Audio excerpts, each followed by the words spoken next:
Welcome to Ireland Unfiltered. This week's guest is Natalya O'Flaherty, a spoken word artist, a poet is how she describes herself, who is going on to great things. She's a phenomenal talent, and there was a fascinating interview about how her career began and her belief in poetry and her belief in notions, which was an idea I could fully sign up to.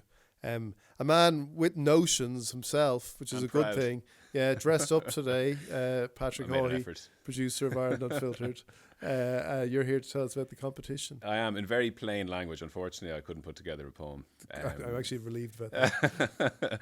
Okay, so I'm here with news as ever. If you're into acts like Academic, Barros, Toto, David Gray, Christy Moore, you don't get more eclectic than this, do you? No, it's brilliant. You will find them all at Live at the Marquee Cork this summer. We have one pair of tickets to give away to all of those gigs.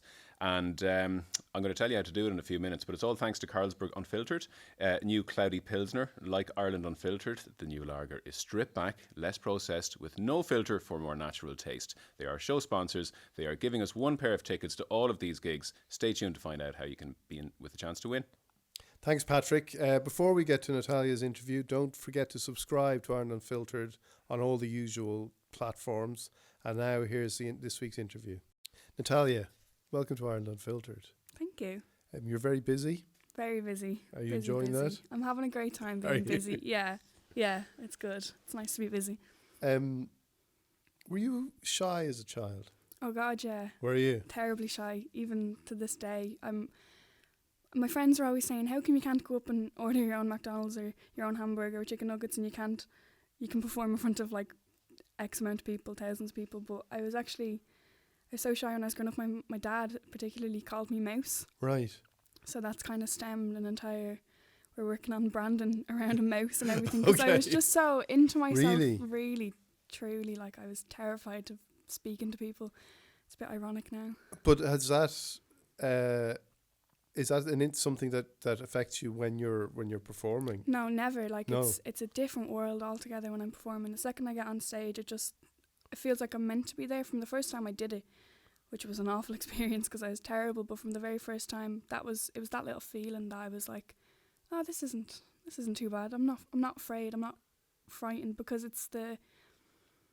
I feel like people are judging me on my words rather than me as a person, which is it's a whole different thing. Is it? Yeah, definitely. In what way?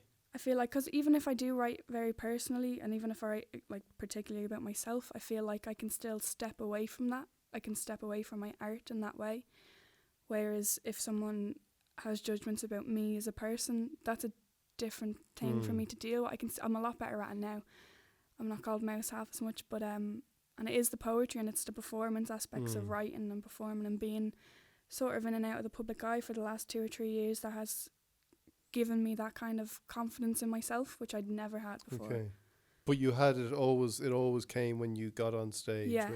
Yeah. Because tell me about that first, you went, was the first time in the International Bar, is that right? Yeah. Tell me about that. That was terrible, to be honest with you. It was a great experience, but I personally was terrible. They had an open mic. Yeah, they have an open mic every Monday, the Circle Sessions. And I'd been going to it for a few months anyways. A couple of friends of mine were buskers and musicians and that kind of thing. And we were all regulars at one stage. And I'd been writing and I'd been showing my good friends. Luke Clerkin and Aaron Daly actually specifically were the ones who kind of pushed me to do it. So they have like a bowl and any new performers stick their name on a bowl. I did not put my name in that bowl, someone else did, but I got called out on the night anyways. Yeah. So you didn't know it was in the bowl? Mortified, absolutely mortified. But then everyone was so lovely. Once I got up and I'd done a 3-minute poem in about 30 seconds because I was so nervous, and I came off and I was shaking like a leaf, and everyone was so lovely to me, like seasoned performers and people who also got up for the first time. Doesn't matter who you were really at the time. It still doesn't. It's the exact same atmosphere. Every time I go back to Circle Sessions, it's just that kind of, it's like a little family. It's welcome, even if you don't know anyone or if you know everyone. It was that kind of wholesome, just supportive vibe. That kind of, if it was anywhere else, I wouldn't be sitting here talking to you because I never would have performed again. But just the support and encouragement I got from the people that were around me in Circle Sessions just pushed me forward to keep performing. And was there a feeling then that you got when you came off? You said everyone was so, but like, tell me about the feeling you had that you thought, right, I want to do this again. Yeah, so it's not really, people are always asking me, do you get nervous? And I'm always saying no, because I I get nervous after the fact, after I've done it. Before, I'm cool as a cucumber and I'm just like, yeah, that was grand. And then I get off and I'm like, oh, holy Jesus, what am I after doing? Like, it's just, it hits me afterwards. Okay.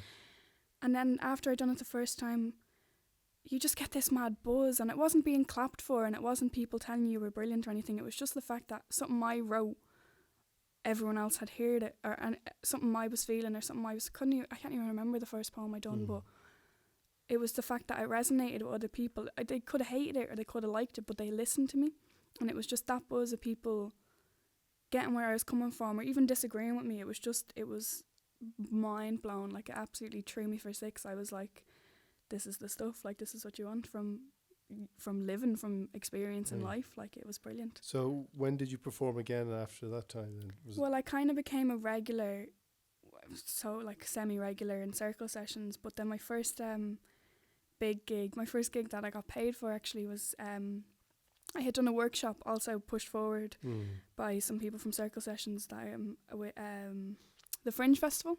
Okay. So it was a workshop, and Stephen James Smith led it alongside Colin Keegan, and I done that. And then after the workshop, that went really well. That was brilliant. That kind of reignited, just kind of proved to myself that I was good at what I was doing, and that it was what I was meant to be doing.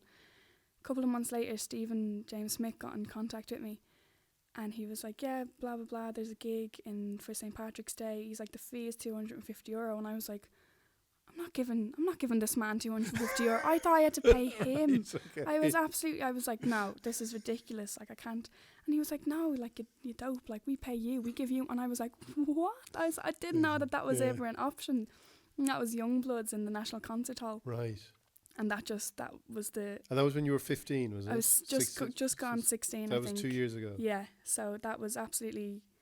That was probably still the largest capacity gig, and still the one that's most important to me that I've ever done, because, again, about that feeling, I came off stage and I was getting a standing ovation, and my mum and dad and granddad and nanny and stuff were in the audience, and it was the first time that I kind of realised that I could make a career out of this, and it could be something that I was going to do, like, professionally, which would never entered my head before. And I came off stage and I was absolutely buzzing. Like, I was in this little black dress that my mum was after picking out for me, because I still can't dress myself, and I was wearing a pair of Nike runners and a black dress. Like, I looked ridiculous, but I was absolutely just buzzing, and I went to run off stage. I was still all mic'd up and everything, and John Cummins, another poet, he was performing. It was the first night I met him, actually, and he just caught me by the shoulder, and I was on my tippy toes because I was absolutely buzzing. He just pushed me down real gentle and real relaxed. He has this, if you ever met John, anyone who's met John will know exactly what I'm talking about. He has this aura about him that just relaxes you. Like, there's nothing wrong in the world when John Cummins is around. And he was like, see the feeling that you're feeling right now? And I was like, yeah, what? Yeah, trying to just run away and get all this energy out of me. And he was like, bottle it. He was like, squeeze into a little ball and bottle it and keep it. And if I hadn't done that, I probably wouldn't be able to tell you that story, because I wouldn't remember it.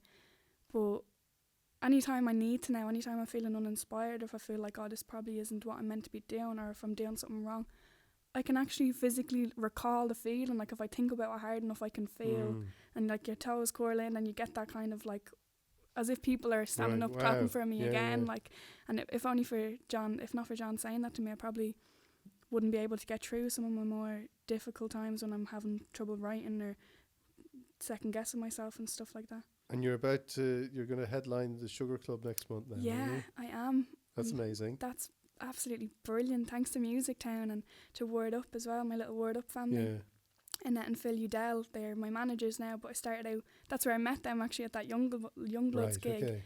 So they were managing another girl at the time, and then I got on board about 2 years later, because I kept putting off being like, no, but then they finally got me. They hooked me. And thanks to them, I'm doing a headline show with some of my best friends, and it's just going to be fun. That's what date is that on? The 14th of April, so it's part of Musictown. Yeah. And it's backed by Aiken, and it's just going to be brilliant. It's going to be great fun. And are you daunted by that, or are you looking forward to it? I'm just so excited. Yeah. Like, we have some of the best people. We have some of the best soundscape artists working with us, and like young producers. Some of my friends who have never professionally produced anything, that I'm getting them on board to get their name on a big bill like that. Just like, it's just a family affair. Like, it's going to be lovely. So take me back then to Mouse and you grew up in Neilstown. Yeah. Still lived in Neilstown. Still live in Neilstown, yeah. And you were second eldest of 6? Yeah. And your second parents, eldest. where did your parents come from? Well, my dad's from Tallaght, from Right. Springfield and Tallaght, and my mum, Roninstown / Ballymun. She probably couldn't remember Ballymun, but she Right. likes to say she's from Ballymun. Okay. But yeah, so just local, all from West Dublin. But you said they settled there. You said they came from backgrounds that were hopeless in some ways, and they Yeah. settled in Neilstown then, did they? They just kind of, it wasn't so much as, it was just where our family is and Yeah. where our family has stayed. Like my nanny has 6 kids as well. Hmm. So all my aunties and uncles, bar one who lives in England, on my mum's side are all just situated within a 10-minute walk of each Right, other. So yeah. it's just where my family is, you know what I mean? It's where Yeah. I like to be there. And my dad's family, he has 2 sisters, they're over in Australia, and one of them has come back, and they're kind of more spread out, but they're just as much Hmm. part of the family unit, if you know what I mean. It's nice to reach out to them, and it's nice to always have the family that I do have. So that's why Neilstown is where we settled, I suppose. It's just where family was and is and will be. And when you were growing up, what were your ambitions? Or what did you want to be as a kid? When everyone dreams about what they could want to be. My first notion that I had, which is probably loads of young ladies and men's first professional kind of dream, was to be a primary school teacher, because that was the first kind of career I was ever exposed to. If you think about it, that's probably my Right. worst nightmare now. If I think about it, if I was put in that, like I'm doing English in college, and I'm in with some of the primary school teachers, early education teachers. Yeah. We do have some of the same lectures, and they're all so professional. Like they're all actual like they're teacher people, you know what I mean? Some people are made for it. So I couldn't hack that at all. But besides that, I just didn't know what I was doing. I was lucky enough to be in a course, a JOE.ie course as part of DCU, or in the institution. And that gave me just such a wide range of options. So we studied like over the summer, and on weekends during the autumn we done like marine biology and zoology, and we done like criminology and just any ology you can think of, really. It was just such a great experience to broaden my understanding of what working actually meant. And I done creative writing classes, which I actually never finished. The weird thing is, When were you doing that? What age were you? I started when I was 6 up until Really? Right. So they came around primary schools and done aptitude tests or whatever the likes, and luckily I got a scholarship. Okay. And they sent me on to that. So I done it for about 7 years maybe. I left when I was 13 just because I didn't want to be going to, I call it nerd camp anymore over the summer, because I was too cool for that. It's an really? awful shame, but it Do you was regret just it? definitely, yeah. I could still be, well, I don't know if I could still be doing, I don't know how it works exactly, Yeah. but could have got a good few years out of it. But it was just, no one knew why I was spending like 4 weeks of the summer studying when I could have been, you know what I mean? I didn't know either at the time. But And did you enjoy it when you were doing it? I loved every second of it, every second of it. But then you'd come home and you'd be like... Yeah, my friends would be like, where were you? And I was like, oh, out in... say no more about it. Like, it was a different buzz. Like. So things were happening. Like, you weren't... Like, was there always a kind of a restlessness in you that, like, you were, like, looking for something? Because even wanting to be a primary school teacher isn't necessarily what all kids growing up want to be. So there was a curiosity in you at that stage, was there? Yeah, I was always just... I always try and understand things. That's how my head works. If I can't understand it, then I don't like it in any capacity. So the first kind of introduction to understanding I had was in school, and then that kind of carried on through all my other notions of what I wanted to do with my life, and it was just to understand things. And I found out early on, I was in first year in secondary school in Collinstown, and I realised that I could understand things by writing about them, and that's what I still do to this day. So I started off with kind of stories that I'd never finish, and poems, like longer, more traditional kind of poems that were just god awful. Like, I just couldn't find my niche. I couldn't find what I was meant to do. Yeah. And then an angel from the heavens, or from Clondalkin, whatever, came down and blessed my little life. It was Colin Keegan, who comes from where I come from as well. And he came into my school in first year and done a writing workshop on poetry, and spoken word poetry in particular. And he just absolutely blew me away, like knocked my socks off, because firstly he sounded like me, like he had the same accent as me, we talked the same, and he could still do something creative, and he was still encouraging like young boys especially and young girls to have creative outlets and do the things that they might not think they can do because of whatever anyone else has told you, you know what I mean? So I didn't really think that I couldn't do those things before, but he was the first person to actually demonstrate that I can, and I still do to this day. So I owe a lot to him in terms of just opening my eyes to this whole scene, the whole world of spoken word poetry. So, but it chimed with something, because if you were writing even before that, so yeah, he just walked in. He walked in at exactly the right time. exactly. For you. It was just perfect. Like, it was cosmic coincidence, whatever Yeah, you want to call it. yeah. It was just his influence took me away from whatever I was trying to do or whatever I was trying to figure out, and just gave me my answer unknowingly to himself. He didn't come in trying to, I don't know, start the next poetry prodigy, as people were saying at the time, but he did. He just like set that fire in me that that hasn't gone out. And now it's so strange, because I worked with him over the course of my whole secondary school. Like, he done an after school club, writing club that I was in, and now I'm billed on the same gigs as him and stuff, and I'm working alongside him, and it's crazy. Like, it's like they say never meet your heroes, but he became my hero when I met him, you know what I mean? So it was absolutely, it's a privilege to be able to say that I had him to mentor me as a young child, because he was the most helpful person I could have had in my life at the time. And was the writing, when you said you made sense of things through writing, did you find yourself like writing because you wanted to write about certain things, or was it you wrote about something and then when you had finished writing it, you understood something better? Yeah, well, they're one and the same, really. Right. Like, I try not to write about anything in particular, because then I can't do it, because I feel like there's expectations around that. So I just generally write just to write, and then I'll read back on it and I'd be like, oh, that's what I meant. Oh, like, I do it myself. Like, people come up to me and say, I love when you said this about this because it meant this, and I'd be like, that's a great idea. I didn't even think of that, you know what I mean? So I'm learning every day, and the more I share my poetry, the more understanding comes from it. So I eat it up. Like, I love it. And but was it something that you felt like, weren't things that you felt that you had a burning kind of desire to write about or anything like that?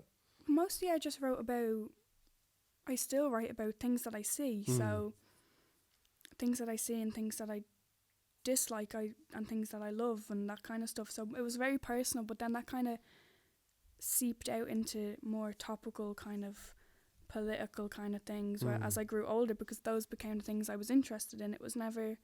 I'm never trying to push an agenda or give anyone any notions or anything, as I always say. Like, it's just, they're my notions, and if you agree with them, that's I like to think that everything I'm writing about has a pretty positive message. Obviously not everyone's going to agree with me, or if not a positive message, then a learning message, something to be taken from. And a lot of the time sometimes they don't have that message, and it's just something to think about, you know what I mean? So there's no driving force behind what I write about. I just kind of say what you see, and that might be whether it's gender inequality, or whether it's homelessness crisis, or whether it's Ireland as a whole, or whether it's my own trauma and problems that I might have gone through. It's stuff like that just my own personal drives. There's no larger force at work. And was there did you feel a self-consciousness about it, like about telling people that this is what you wanted to do?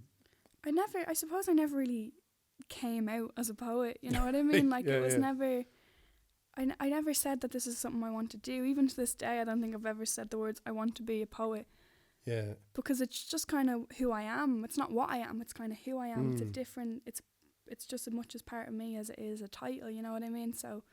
And is there any distinction in your head, or does it make it easier to say spoken word rather than poet? Like, does poet come with connotations? I suppose it does in other people's minds, whereas me, I know who I am and what I do. But if like professionally speaking, I'd say I'm a spoken word artist, because that is what I do. But I write poetry and then I perform it, so I'm a poet in layman's terms, I suppose. Yeah. But did you feel like, because you talked about there, you didn't, these were your notions, and I often think about, I'd never liked that word notions, because I feel it's a kind of, we've sort of fluffed up old Irish ideas of kind of begrudgery and keeping people in their place. We've given it this new title of they've got notions, or I don't know, but it's just one of those things that is seen as, you can't have notions. I absolutely love when people tell me that I have notions. I think it's the best thing you can say to me, because I do. We all do. And I'm trying to, not in a very active way, but just in my day-to-day life, I'm trying to reclaim that word, because it's such a good word. Like, it means notions. Like, anyone Irish will know exactly what it means. But I think it's an absolutely brilliant thing to have notions. You can have mad notions, you can have brilliant notions, and there's still notions, you know what I mean? I think... but not used pejoratively. Yeah, no, if someone's trying to dismiss me by saying, oh, she's full of notions, I'm like, too right I am. Do you want to hear some of them? I'm going to put them in a poem for you and I'll tell you them, you know what I mean? And what would you say your notions are? Oh, God, I've notions about everything from A to Z. Like, I have notions about home life and other people's home life and family situations. I have notions about the government and our pals in government, as we were talking about, and just anything, topical things, personal things, just human experience. I just love people, and I want to understand people, and that's why I write about people. I don't really write about like nature or you know what I mean, like abstract concepts, really, because I don't relate to them, because I myself I'm not an abstract concept, if you haven't noticed. But I'm a person, and I like people. I like understanding people, so all my notions are about other people and how they work and what makes them tick and what makes myself tick in relation to them, you know, all that kind of just human connectivity is a ridiculously complex thing. So if I can just figure out a little bits and bobs as I go along, that's the plan anyways. And is that the thing that, like, because coming from Neilstown, you get asked about being from Neilstown, being a poet, like I'm asking you about, notions and this kind of stuff. But did you feel hemmed in by those kind of ideas? I think it's very easy to blame where you're from on your circumstances. I think it's very easy to say, I've had it harder because I'm from here, or they've had it better because they're from there. That's completely true. I'm not disputing that fact. People have privileges, and like I myself have privileges over other people, and other people have privileges over me. But I think being from Neilstown has given me a kind of, I wouldn't say a humility, but more of an understanding of what it's like to have and also to have not. You know what I mean? In emotional terms and financial terms and community terms. Like, the community aspect of Neilstown is probably one of the strongest ones that I've ever heard of. You know what I mean? Like, someone stopped my mum in the shop the other day that my mum went to school with and was like, your young one's very good on the telly, like that kind of stuff. There's no begrudgery. And even if there is, like, it's going to happen no matter where you're from. So, but I think that the title of being working class gets thrown around as if it's a slur sometimes, as if it's a bad word. Like, I am working class, and everyone I know and love is working class. Not everyone, but my peers are, people I work with are. And I think that the only person boxing you in by those limitations is yourself. I know that it's very hard to break past that stigma, and even now talking about it, I know that for many years I'm going to have to talk about it. I'm going to have to address the fact I'm from Neilstown, the same way I'm going to have to address the fact that I'm so young and I'm a woman, and those kind of those things that would be considered handicaps or things that would be considered to hold me back in a way. But I can't wait for the day where it's just a given, you know what I mean? People are like, oh sure, that's Natalya the poet, not that's the 18-year-old poet from Neilstown, you know what I mean? But is that not, is there like something in that, because society are like, it is harder, as you say, there is like, you may feel you may have advantages over other people and people who are worse off than you, but still there is a kind of a structural inequality. Yeah, definitely. And I think I address that in my writing a lot. I address, like, when I say I write, like, it's Say What You See, I write about the inequality, and I address that in my poetry, but it hasn't directly affected me. It's not going to stop me from doing my thing and talking about it and shining a spotlight on it, an absolute beam of a spotlight, because I want these things addressed. But I don't like the idea of victimizing myself because of it, because I'm not going to sit here and act like I have some sob story or some rags to riches kind of, oh, but she came from nothing. I've always been well cared for and loved, and I think I can say that for the majority of working class people. Why we might lack in money or materialism, we always have like an immense amount of love for each other, because I think hardship kind of strengthens relationships, and that's why communities like mine are so strong and are so interconnected because the love is there. Like, so while I get that it's harder, it definitely has been harder than it might be for other people, but I think all I want for that is respect. I don't want people to pander to me and to pity me and to, oh, woe is me. I just want people to be, I can stand on my own 2 feet. A lot of people can't, and I want to be able to speak for those who can't, rather than acting like their troubles are my troubles. You know what I mean? Yeah. How encouraging were your parents? Oh God, they're my number one fans, the 2 of them. They absolutely, at the start they didn't really know what I was doing. I'm still not sure that they do know exactly what I do. Like, I'd be like, oh, I'm going for a photo shoot, and they're like, what are you talking? And I'm like, doesn't matter, it's grand, you'll see the pictures and it'll be fine.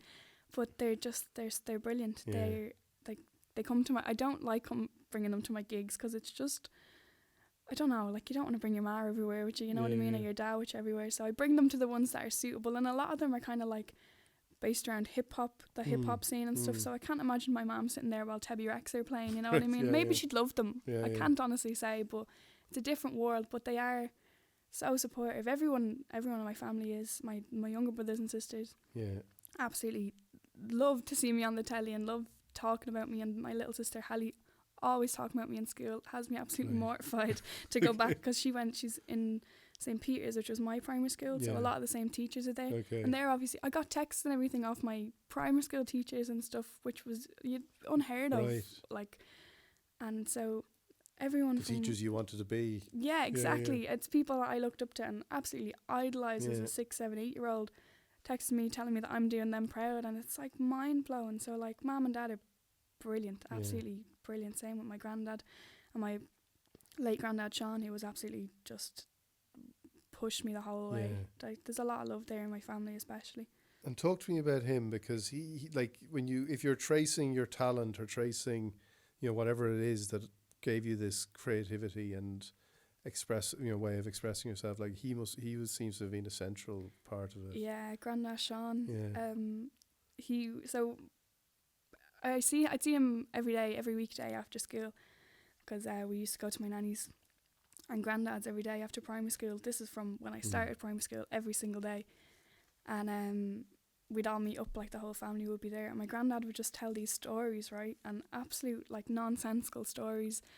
There was one about when he was like a private detective, and honest to God, this could be as true as the sky is blue, you know what I mean? This could be absolute facts, but the way he told them was so comical, and but he wanted you to believe them, you know what I mean? So he kind of started this little spark in me for like storytelling in any kind of way. You just wanted to listen to him, and you'd get like my aunties and even my dad and everyone would be sitting around being like, oh yeah, like, there he goes again, but they'd all be enjoying at the same time, and he could tell you the same story 10 times, and you'd be like, yeah, what happened next? And you could nearly mouth the words back to him, but it was just him telling stories. And even just in the later parts of his life, he was like, it was right when I was kind of getting a bit of clout, and I was in the Echo, the local newspaper, and he had me stuck up on the wall of the hospital with like Christmas sellotape, and he had me like absolutely shown off to every nurse in the place.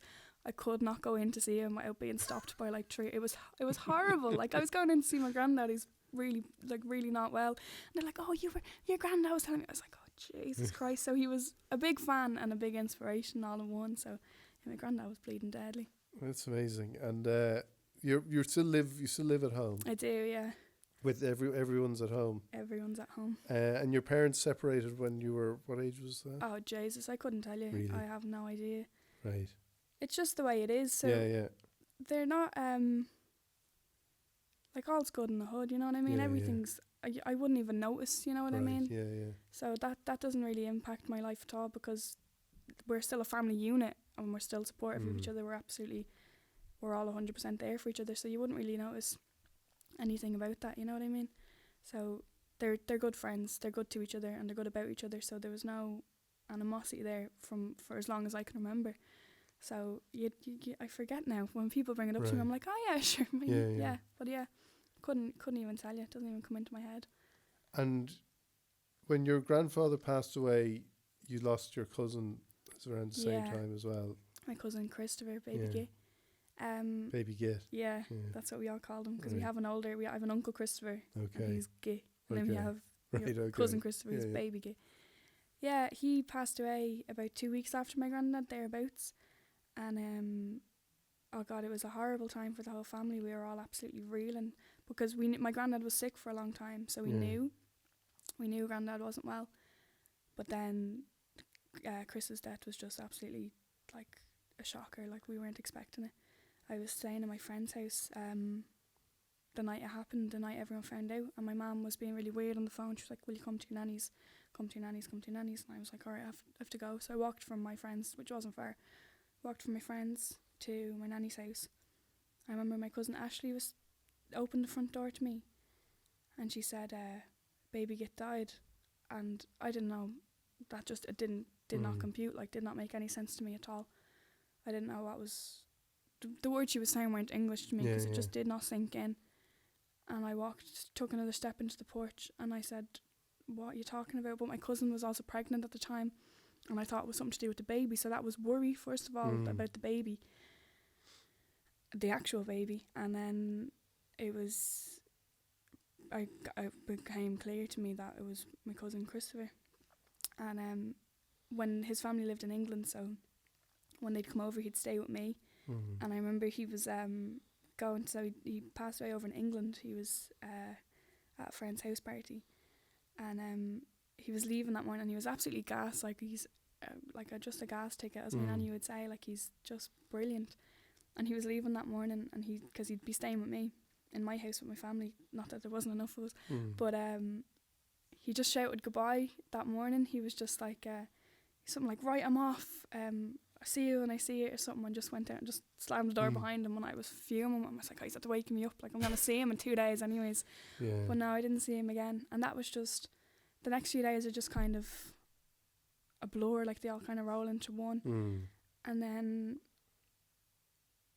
like, we're still reeling. Like, we're still grieving over him. Obviously, everyone has a picture of him up in his house. But it's really hard to be upset when you think about Christopher, because he was just so brilliant. Like, he was absolutely just whopper deadly. Like, he was such a character. I remember years ago, he'd be walking around in my nanny's front garden doing an impression of Tarquin. I'm Tarquin, I'm on my gap year, and doing this mad posh accent and just walking around with this fake phone. And like, he was absolutely mad as a bag of cats. Like, but he was just so full of love, and he was so good to me, and so good. Like, he was always chatting with me about my writing, and this was like long before I ever started like reading it or performing it. Yeah.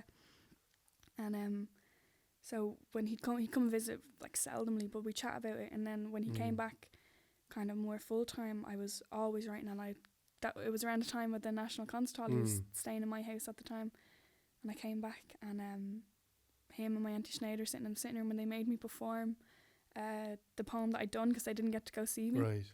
So they were sitting in, and he was like, yeah, that was brilliant. Except, and then he went into this whole rant about how I could have done this better and this better, which was brilliant, though, because that's exactly what you need. Like, you don't want everyone going around telling you you're great all the time, because your head will pop. Like, but he was just always there to just keep me grounded, but still be so supportive. And he'd show me, and he was an absolute wordsmith. Like, he was a poet in his own right. He was mad into rapping and everything, and it was just mad abstract, kind of. You wouldn't even know how he'd fit the words together. And so we'd chat about that all the time. We chat about kind of music and like not sport, Jesus, poetry, and just anything that we were into. Like, I remember him sit me down in the kitchen, and we were putting up music on the laptop, and he put on he was like, oh, wait and hear this tune, you're gonna love this tune. And he puts on Rihanna upon the replay, and he was only messing with me, and I was just like trying to humour him. I'm like, yeah, that is a good song. He's like, you're a tick, like Scarlet for you. And he had this mad like Yorkshire accent, so I used to always rip him over and say all sorts about him. I used to hate it. He's like, no, I'm not English, I'm Irish. And I'm like, yeah, say that's your voice. But we had a great time when we were together. That's where the poem came out of, that poem Cherry Blossom that I wrote. Yeah.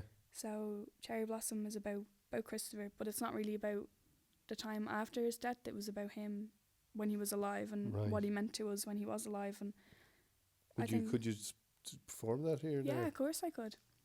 I'd love to, actually. Thank you.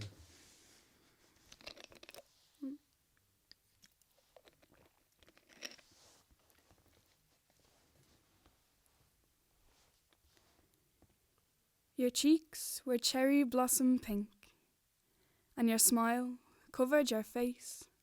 Your lyrics stung and made me think, but your words held little grace. A sick cipher of a soul still searching for its happy place. Your laugh bellowed and boomed, and your magic tricks mesmerized. Your lanky legs left you to loom, but your height couldn't hide those tired eyes. A life less lived, more so survived. You came in one day, kid's case in hand, made it clear if Spider-Man was Eminem, then you'd be Stan, his biggest fan. The little ones loved you. For little me, I still shunned you. Me being me, held on to my begrudgery, born and formed from stories of break-ins and thievery. It was guilty, until proven not to be. But you sure as shite proved yourself to me, proved yourself to be more than your history, proved yourself to be family. But listen to me, getting soft. This is one slagging match I might have lost to the thoughts of you winning. Your orange head grinning and grinning, mine spinning and spinning like the world in an acid trance. Or the deadly dance of a mood enhancer, fucking chancer. Taught yourself a DJ, played me pon the replay just to see what I'd say, and shit got serious. Grime and techno rhymes to make you let go of your thoughts, get lost in the rhythm and beat. Switch over to some emo just to keep me on my feet, and then you told me mango didn't dazzle you. Well, I was slagging you. Told you it was a Dublin thing.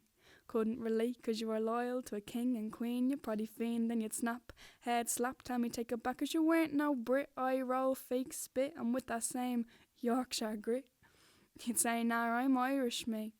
And while I'd slag, I'd never disagree. See, you were to Ireland what Ireland was to you, and that was true. Bird streaked orange and blood running blue, not like royalty, not more like loyalty. Not to queen and country, but to being a culture, but to us and the promises you made. But to us and the boy we thought we saved. But baby git, you weren't meant to be saved. It finally hit that you weren't meant to be saved. You were cherished like a cherry blossom tree, and now it's clear to me. You'd been gone for so long, we'd forgotten your power. Your laugh and your love was like that little pink flower, came changed, rearranged and left us real and lost and grieving our feelings of joy. We watched our baby git turn into a big boy, played with pills instead of toys, tied with lives, losing yours, breaking yours, leaving me lost for words. Through all your critique and non-slight tweaking of my writing, there is one thing we agreed on without any need for fighting. Our words will be our ammunition, our troops will lead a brighter mission. This was our vision. But your tongue swallowed bullets didn't make them. Your brain stockpiled nukes and your shaky hands made you take them. Why'd you take them? You went to a party and never came home. At least you died as you lived.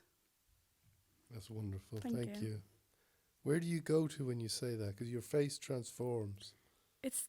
I'm there Yeah. talking about, thinking about what I'm talking about. I'm back with him in that moment, and that's why it's so special to me.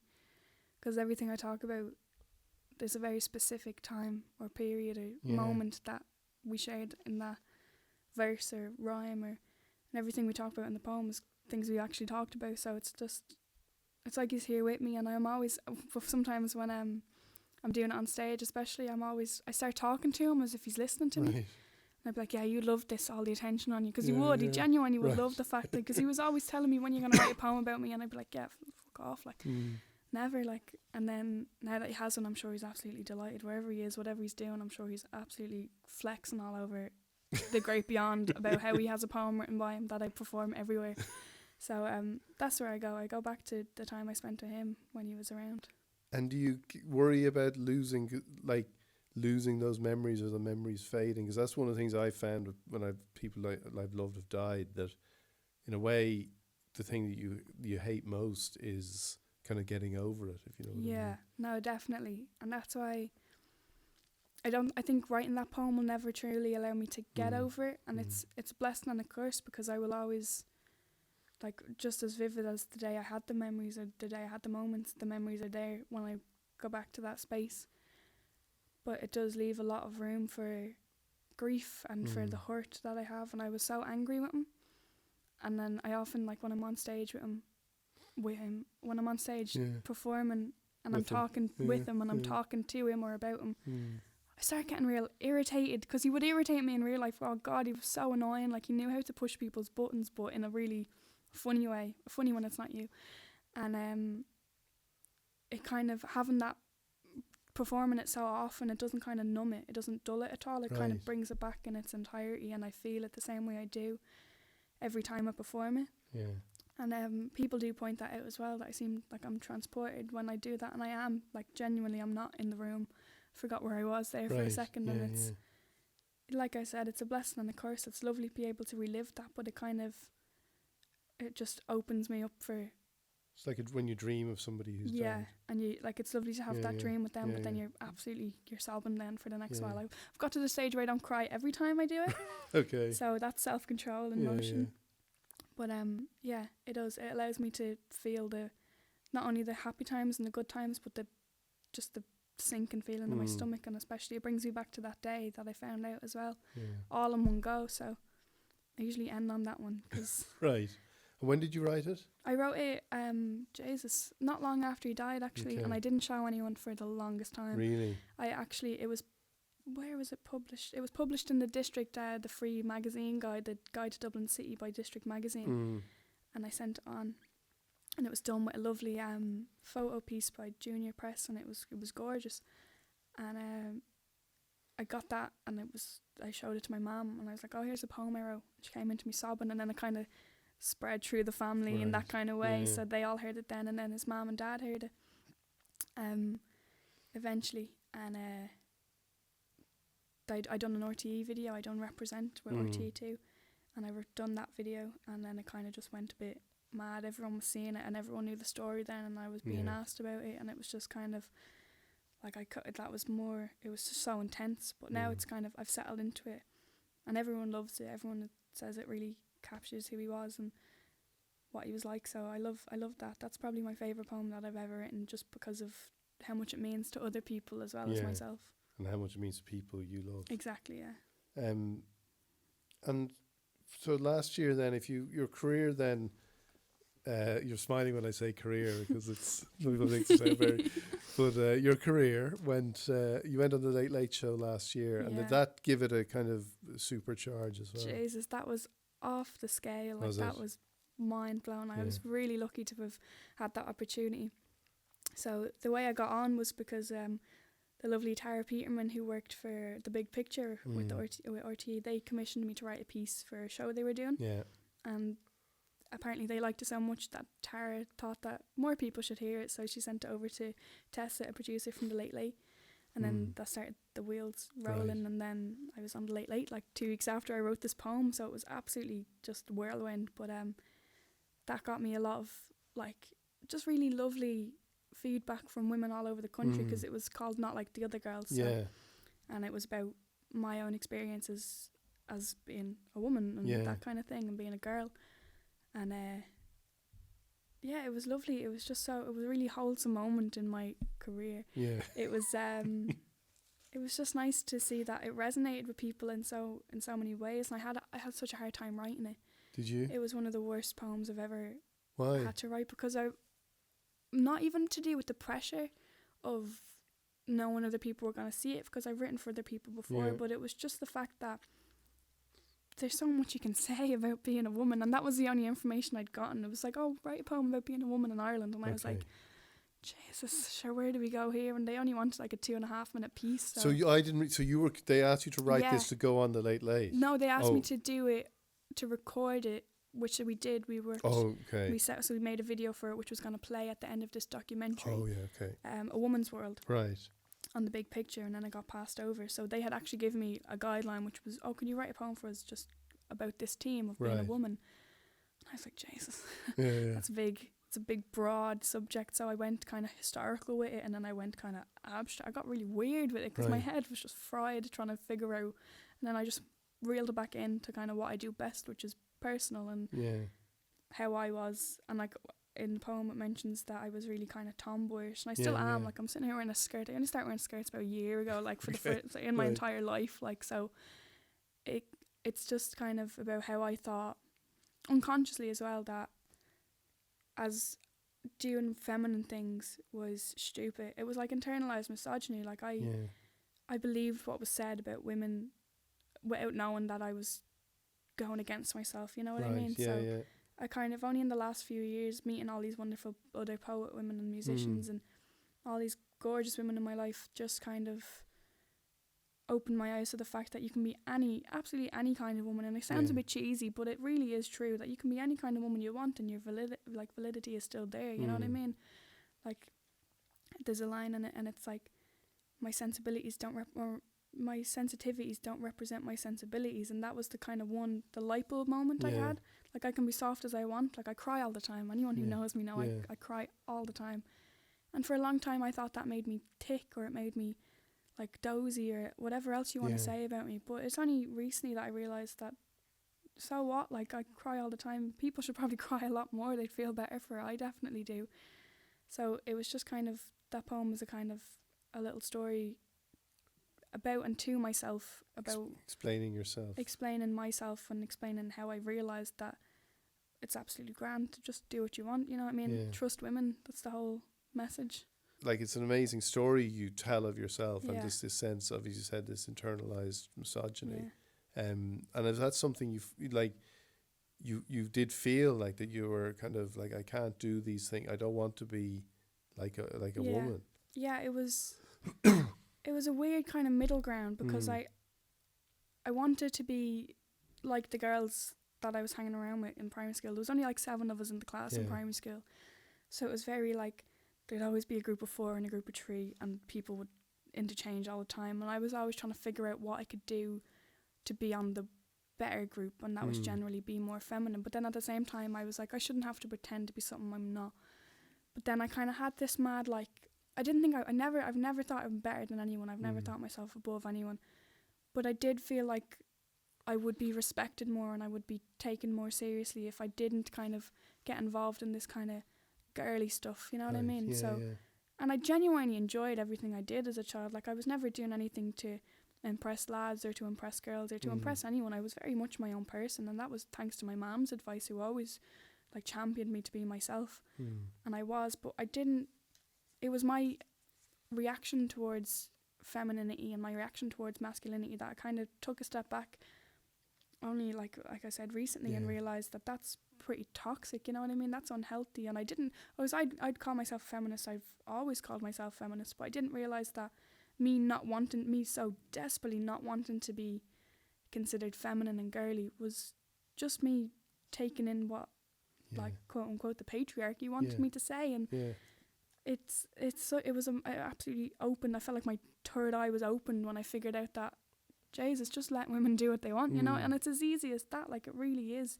There's no mad agenda. We just kind of give us all the respect you can give us, and leave us to it. We know what we're doing, quite obviously. And since like you've done so much, and you did the piece for the centenary of the doll, like that was a big thing to be doing as well. That was mad. Wasn't that mad? That was mental.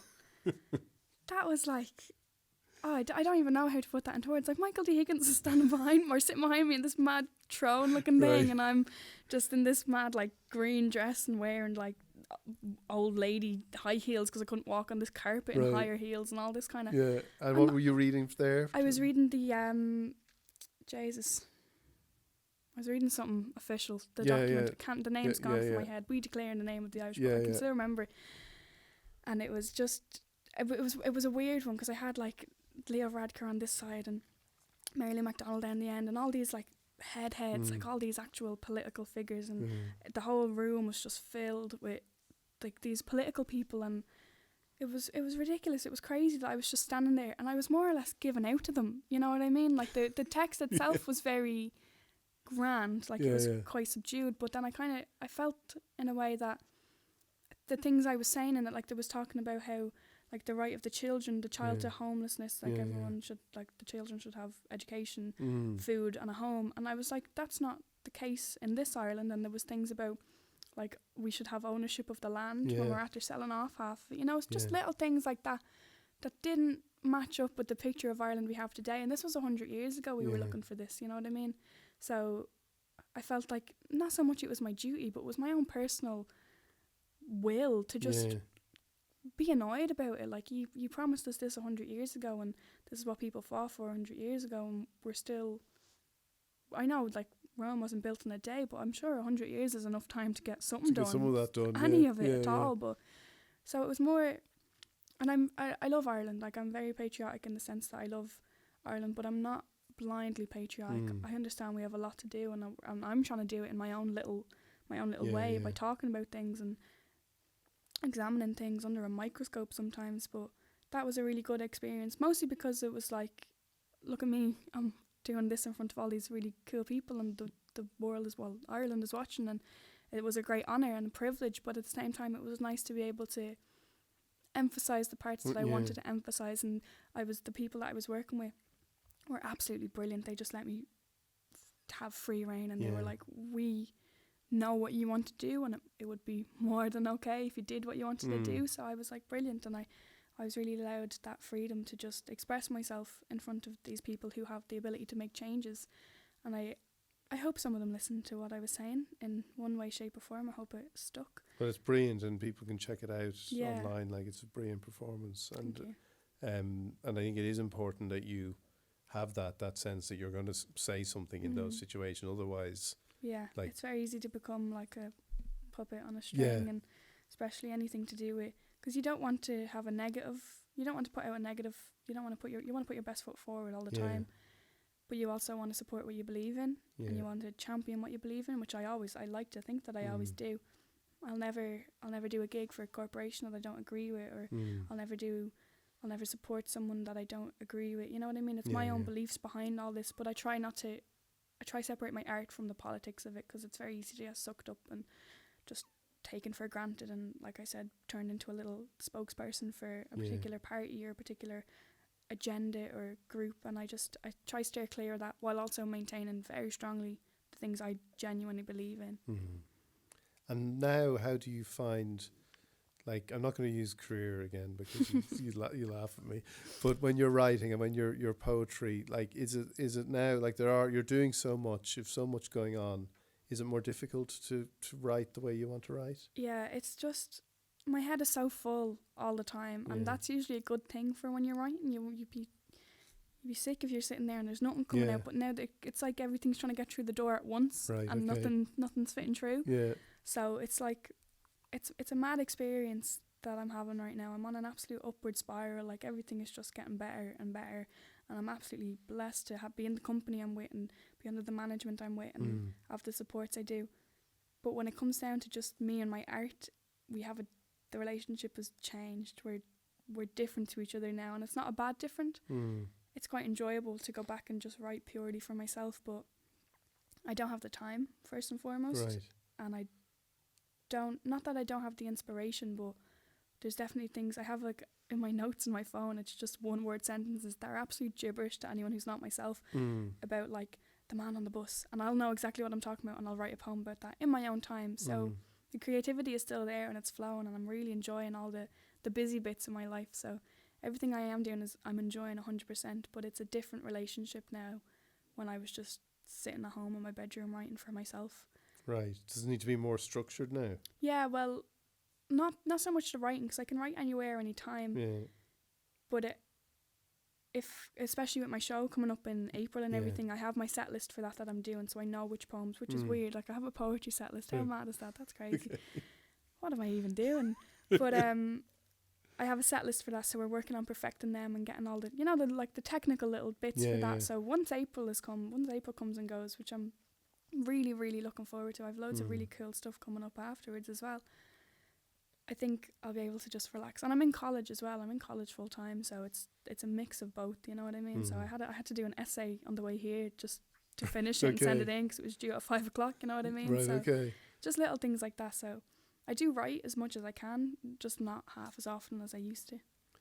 And you said, now, it was a couple of years ago, and you might have, like, I never want to hold people to things they said, but, like, you said, I want more than what everyone else has around me has. Did you Google me? I listened to some interviews. Oh, I see. You know. Yeah. And I'll tell you something for nothing. That was a ridiculous thing for me to say. That it was. Yeah. Because that's when I myself, and I'm sitting here, like, preaching about not letting yourself be victimized and everything. Yeah. At that time, and this was before I wrote a lot about where I'm from and who I was around. Yeah. This was before I understood them in the way I do now. That was me. I didn't want to be better than anyone, and I've always championed that, but I just wanted to have a better opportunity. Yeah. But then as I said, I realise now that I don't need to have the building blocks set up. I just have to do them myself, which is a pain in the arse. I'm not going to lie about it. It's harder, but it's not impossible. And that's when I say I wanted more than everyone else around me. I wasn't ever thinking materialistically. I was just thinking emotionally, spiritually, just open myself up to the world in a way that a lot of people, and that's true still today, that a lot of people who are working class kind of hide away from the arts and hide away from exploring the world in its more kind of like abstract ways, in like in the arts and in culture and stuff, because they're so focused on one day to the next. And that's what I meant by that. I wanted the system should work so people can explore hobbies and culture and lifestyle instead of just hand to mouth, because it's a damn shame. Like, it's ridiculous that is the way it was, and that is the way it was for me for a long time. So for me to be able to have this platform to not only, like, I can be someone's Colm Keegan, you know what I mean, which blows my mind every day. I can evoke in someone what he evoked in me, which is just copping on to the fact that you can do so much more with yourself than you might think you can. And no matter who's telling you, whether it's yourself telling you, that's your biggest enemy is yourself, especially when you're in an area like where I'm from. And notions are a good thing. Notions are an absolute amazing thing. Anyone with notions is going to rule the world one day. Not me, probably not. That's too much responsibility. I'm just going to keep writing poems on the bus. But notions are a good thing. Notions, there's nothing wrong with a few notions. And anyone who writes you off with them has notions of themselves about what notions are. Do you know what I mean? There's no getting away from it. Everyone has the notions. It's what you do with them that matters, really. Natalya, that's brilliant. Thanks so much. Thanks for having me. Well, what an amazing person Natalya is. Incredible talent, and going to hear a lot more about her and from her over the coming years. Another amazing person has just left the building, but Patrick I was Hoy, getting excited. Patrick Hoy is still here. And he's come back in to tell us how to enter the competition. Yes, and I'm still not going to try to do it in any kind of spoken word format. Maybe next week we'll try that. You had a whole hour to work on it. I know, there, and I know, but I was very busy. Very busy, like listening to that amazing interview. So well done. Next week, I promise I might try. So I'm back to tell you about this wonderful competition, thanks to Carlsberg Unfiltered, our show sponsors. It's one pair of tickets to all of the gigs at Live at the Marquee Cork this summer. All you have to do to be under the chance of winning is to log on to our website, JOE.ie, /Ireland Unfiltered. There you will find a very easy question. Answer that question, give us some details, and you are in with a shot of that fantastic prize. Brilliant. Thanks, Patrick. And before we go, don't forget to subscribe to Ireland Unfiltered on all the usual channels. Thanks.